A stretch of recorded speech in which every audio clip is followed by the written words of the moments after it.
আর আমাকে শাড়িটা পরে কেমন লাগছে আজকে দেখো। তো প্লিজ তাড়াতাড়ি করে কমেন্ট করো কেমন লাগছে আমাকে দেখতে আজকে। শাড়ি আমি খুব একটা পরি না, তো শাড়িটা একটু পরলাম তোমাদের জন্য, স্পেশালি পরলাম। আর আমি একটু বাজারে গেছিলাম, সেই কারণে স্পেশালি তোমাদের জন্য কিন্তু, ঠিক আছে, মনে রেখে দিও সব কিছু যা কিছু হচ্ছে তোমাদের জন্যই হচ্ছে। আর প্লিজ আমার ভিডিওটা প্লিজ ঠিক মতন দেখবে তোমরা, পুরো দেখবে, যখনই দেখবে পুরো দেখবে, একটুখানি দেখে চলে যাবে না, আমার এইটাই রিকোয়েস্ট তোমাদের কাছে। আর বেশি বেশি করে সাবস্ক্রাইব করো। আর কে কোথা থেকে দেখছো ঠিক মানে কমেন্ট করো আমাকে, এটাই আমার খুব ইচ্ছা যে তোমরা কোথা থেকে দেখছো, আমিও তো জানতে চাই না আমাকে কে কোথা থেকে দেখছো তোমরা।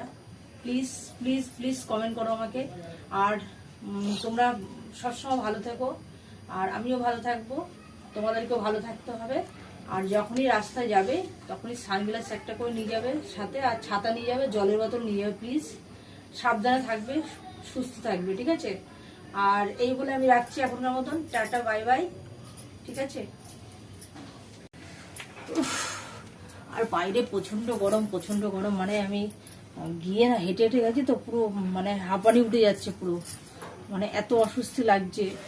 আর তার মধ্যে আবার রান্না করতে হবে এখন, আর পুজো টুজো দেওয়া হয়নি, এরকম আমার গোপাল শুয়ে আছে।